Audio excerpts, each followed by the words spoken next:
Welcome to news wise. मैं हूं आरिफा नूर। आज प्रोग्राम में हम एक दफ़े फिर बात करेंगे जो सारी इस वक्त सियासी सूरत हाल है और बहुत गहमा गहमी नज़र आ रही है।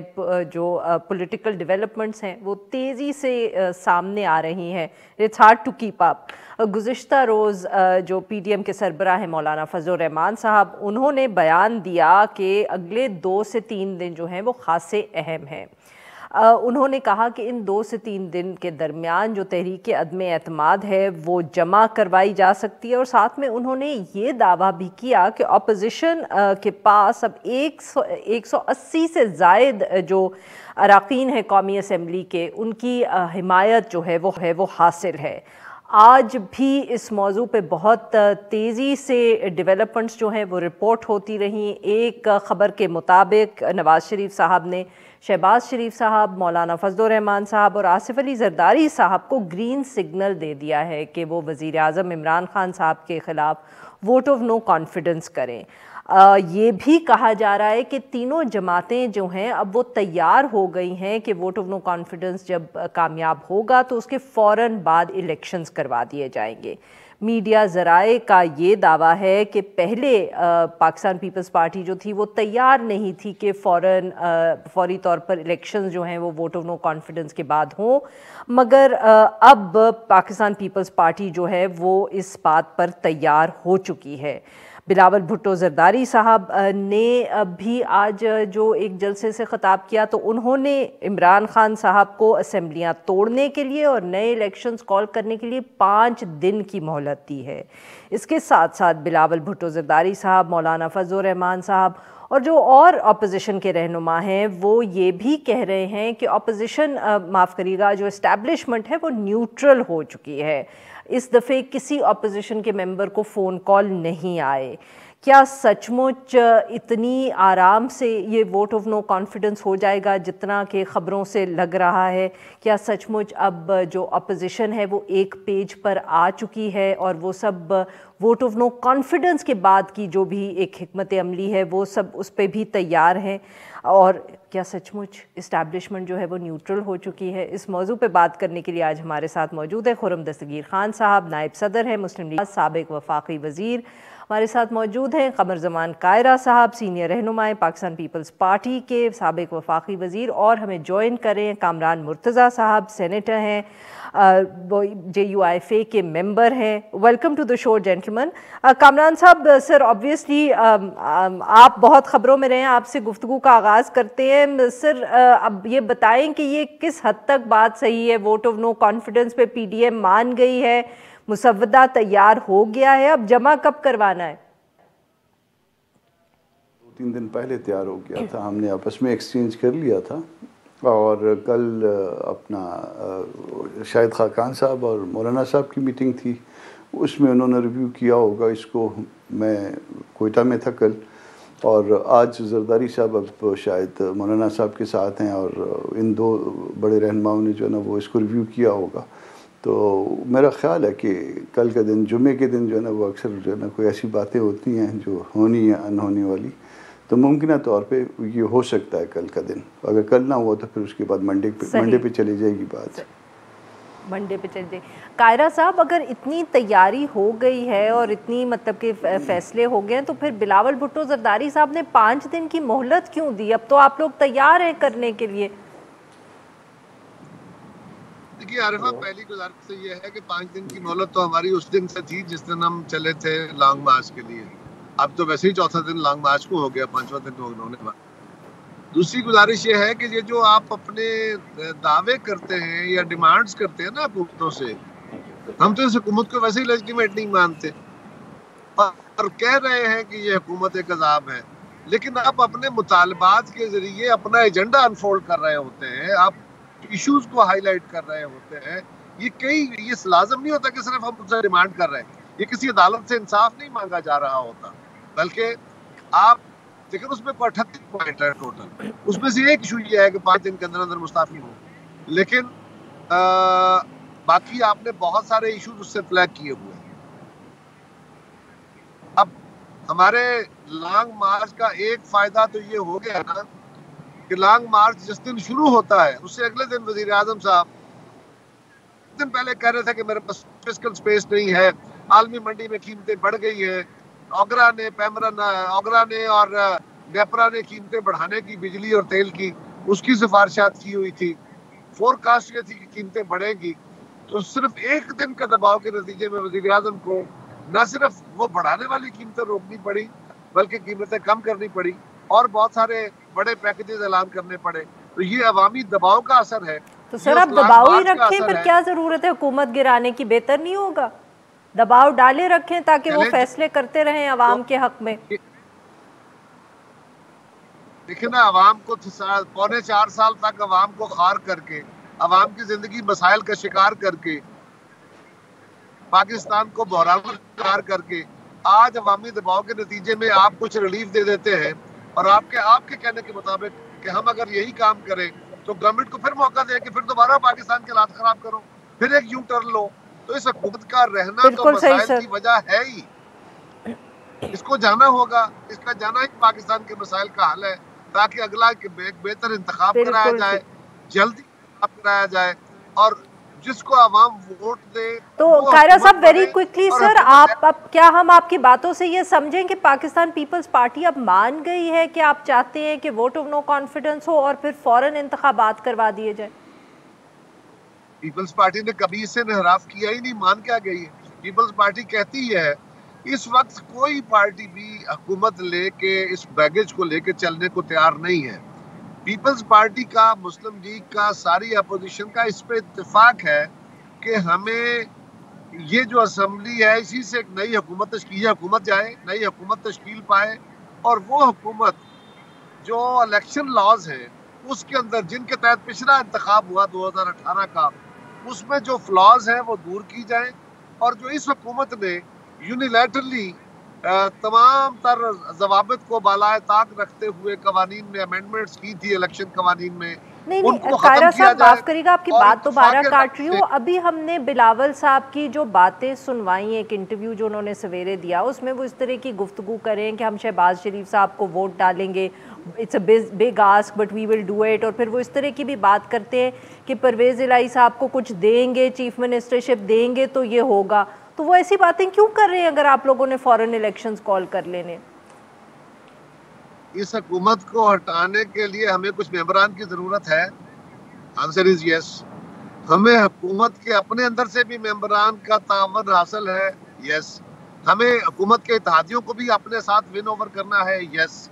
तो ये तो एक प्रोबेबिलिटीज की बात हो रही है और उन पे जो सवाल हुआ, ये बिलावल साहब ने किसी स्पीच में नहीं कहा, उन पे सवाल हुआ कि जी अगर PMLQ जो है वो आपके साथ आए, अगर आप उनको सहूलत नहीं देंगे तो फिर आपके साथ वो क्यों आए? तो उसके जवाब में वो क्या कहते?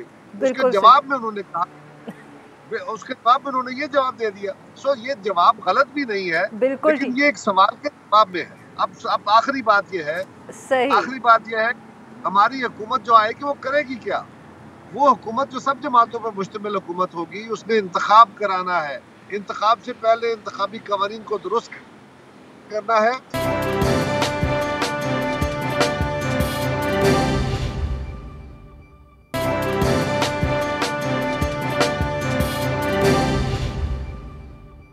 खुर्रम साहब, ये जो कायरा साहब बात कर रहे हैं सर, वो तो मतलब कि फिर जो ये सारी हम कयास सराई मीडिया में सुनते रहे कि अग्रीमेंट नहीं है, आप लोग फॉरेन इलेक्शंस चाहते हैं, पाकिस्तान पीपल्स पार्टी शायद थोड़ा वक्त चाहती है, पंजाब के ऊपर सवाल थे कि ये या तो मतलब कि कयास सराई मीडिया में ही हो रही थी, ऐसी कोई बात नहीं थी, या you have been able to iron out all the differences?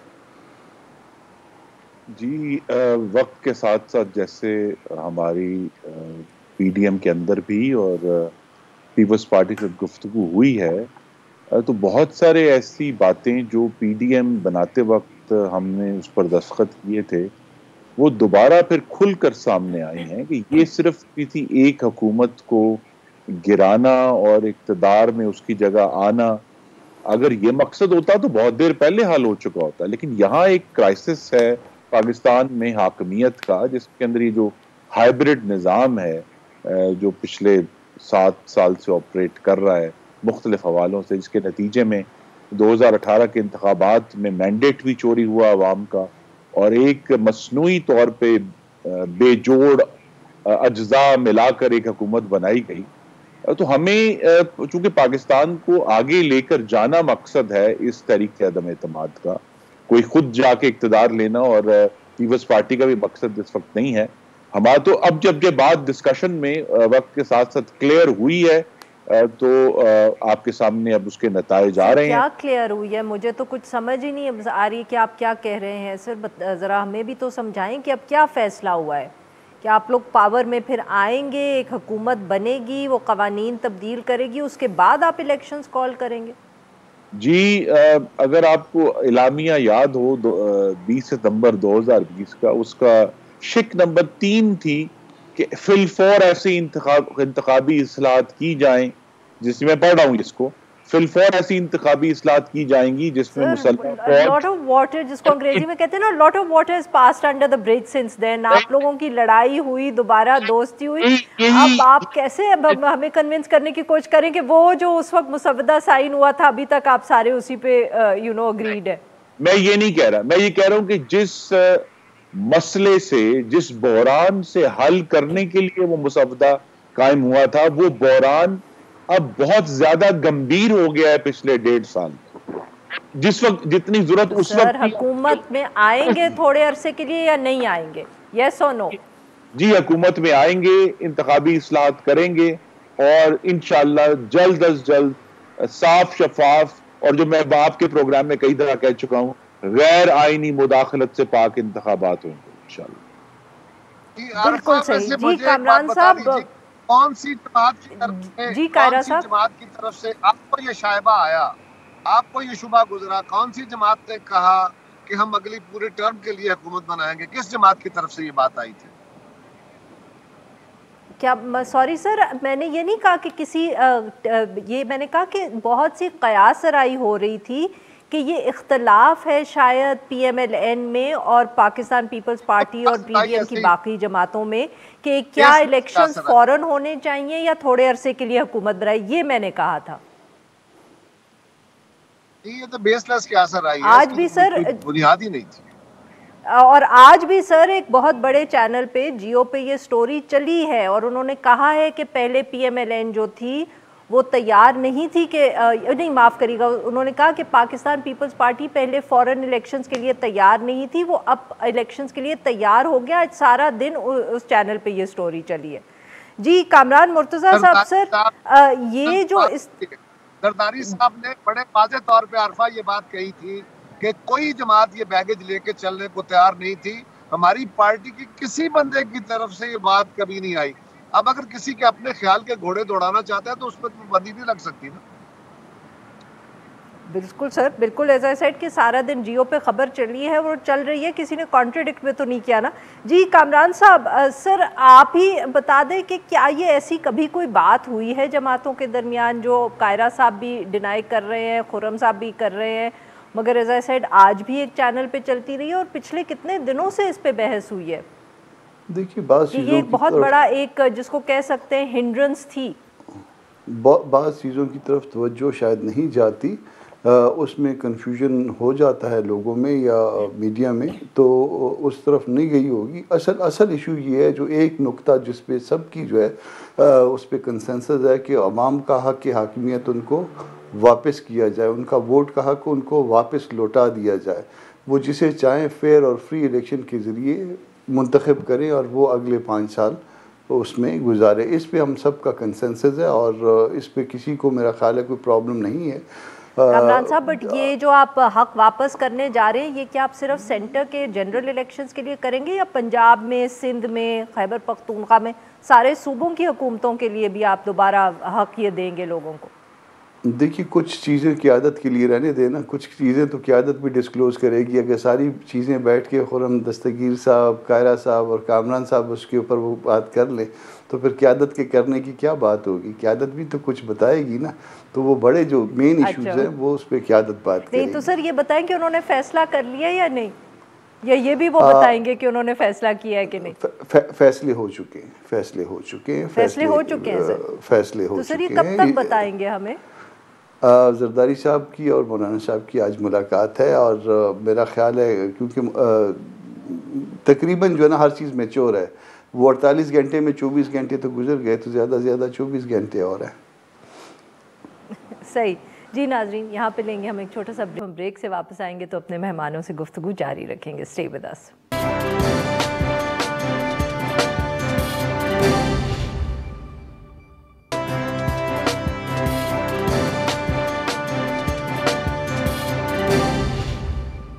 Welcome back नाज़रीन। हम गुफ्तगू करें कमर ज़मान कायरा साहब से, खुर्रम दस्तगीर ख़ान साहब से और कामरान मुर्तज़ा साहब से, और हम अपोजिशन की हिकमत अमली पे बात करें।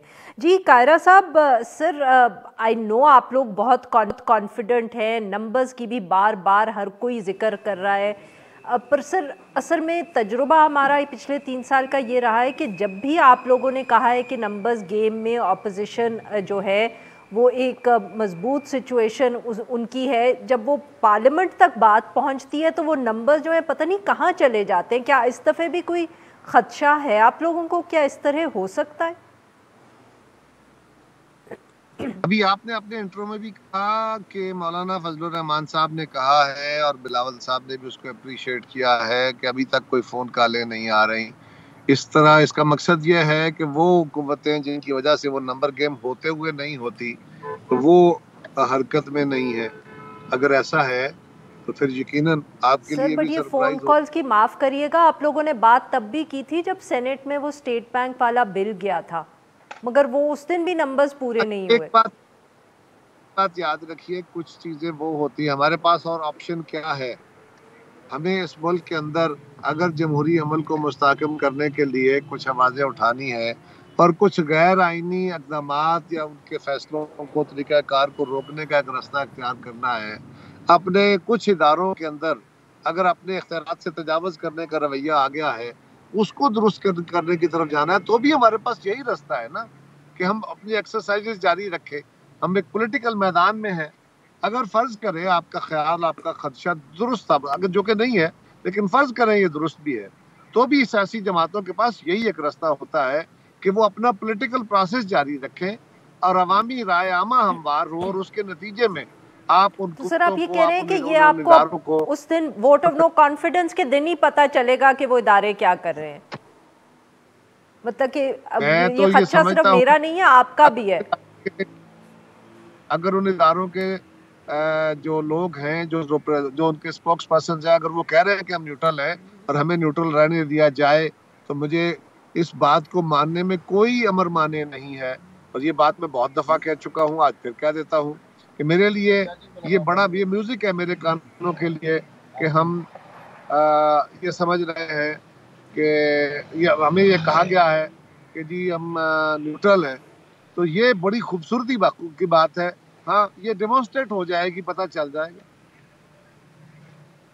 खुर्रम साहब, आप भी इत्तेफाक करेंगे सर कि अभी डेमोन्स्ट्रेट होना बाकी है, तो कहीं आप लोग ये एक एक्सपेरिमेंट तो नहीं कर रहे vote of no confidence just to check? जी, मैं आपको भी और नाजरीन को याद करा दूं कि आज से ठीक 1 साल पहले 3 मार्च 2021 को यूसुफ रज़ा गिलानी 172 वोट लेकर कौमी असेंबली में इस्लामाबाद से सेनेट के रुकन मुंतखब हो चुके हैं।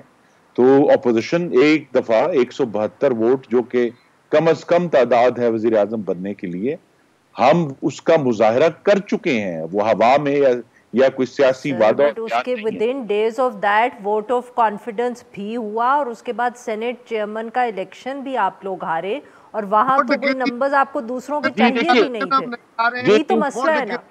जो इस वक्त हम इख्तियार किए हुए हैं, उसमें सेनेट ऑफ पाकिस्तान का तो इस वक्त रोल बहुत कम है।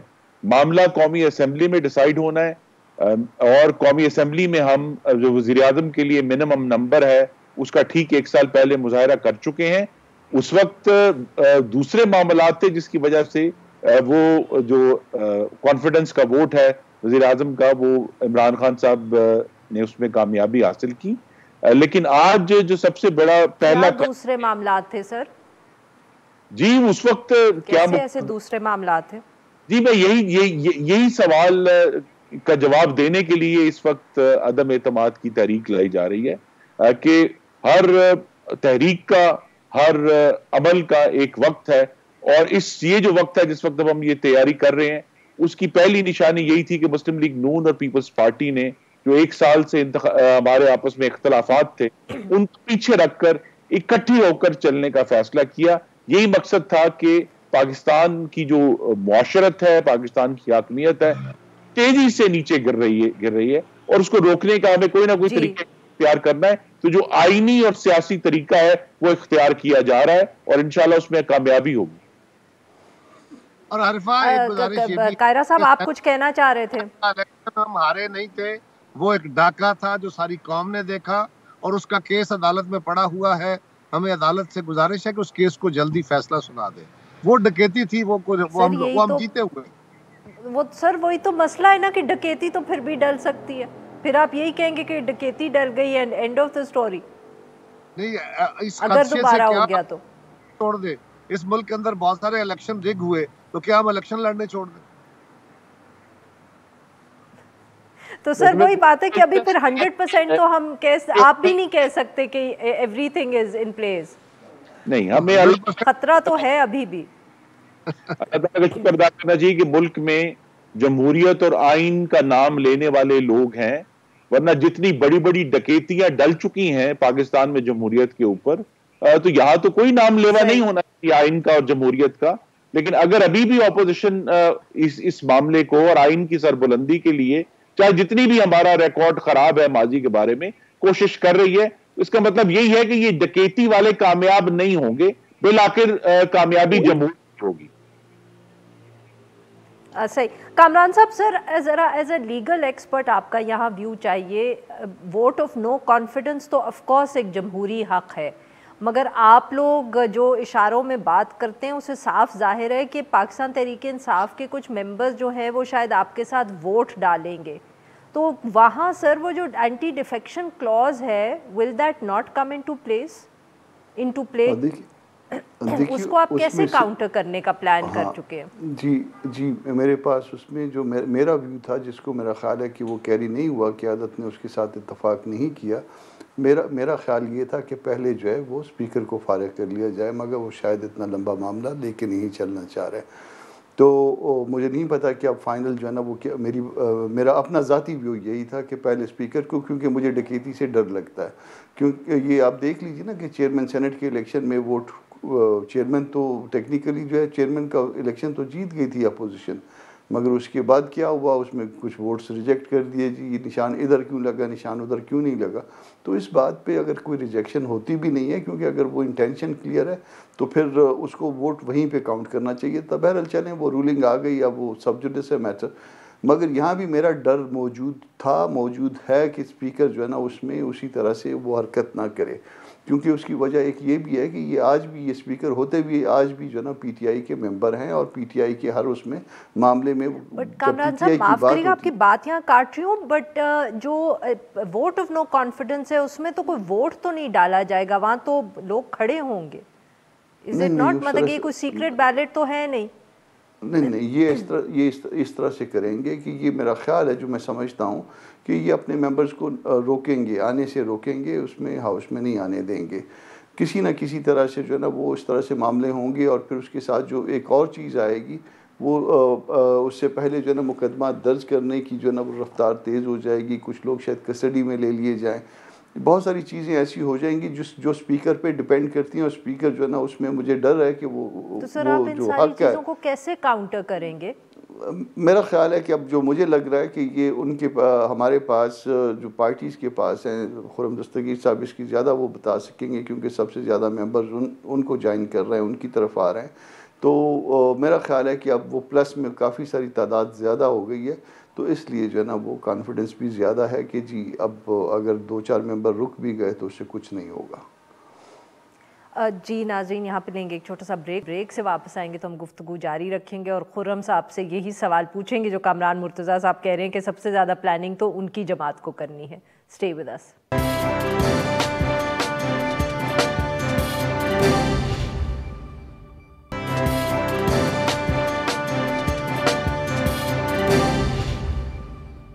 वेलकम बैक नाज़रीन, हम गुफ्तगू करें खुर्रम दस्तगीर ख़ान साहब से और कामरान मुर्तज़ा साहब से, और हम बात कर रहे हैं जो सारी इस वक्त अपोजिशन की हिकमत अमली है हुकूमत को हटाने की।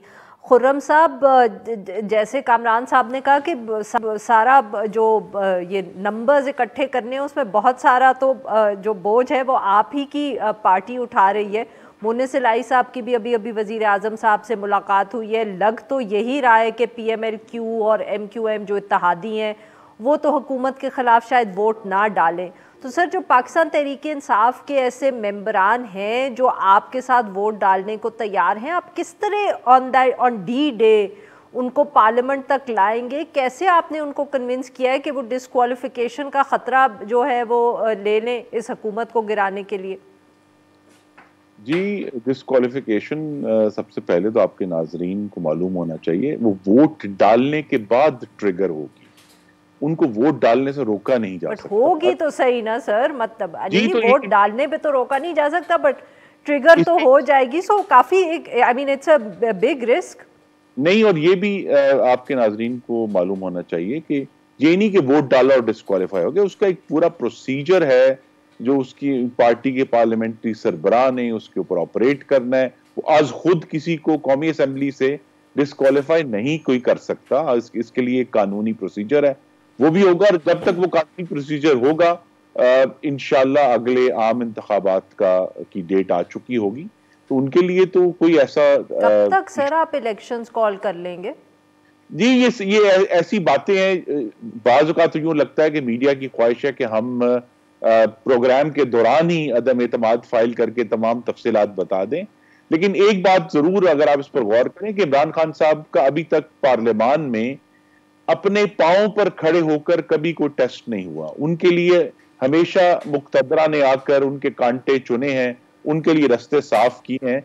और अगर यह अदम एतमाद होता है जिसका हमें कयास है कि इस दफा इमरान खान को अपने पांव पर खड़ा होना पड़ेगा, तो वो कामयाब नहीं हो सकते, क्योंकि अभी तक जिस तरह उनके लिए रास्ते साफ किए गए, उनके मुखालफों को नाइंसाफी से डिस्क्वालीफाई किया गया, उनके जो सियासी मुखालिफ थे उनको जेलों में डाला गया। वेरी क्विकली ये बताएं कि आप लोग कैसे PTI के मेंबर्स को उस दिन पार्लियामेंट में लेके जाएंगे?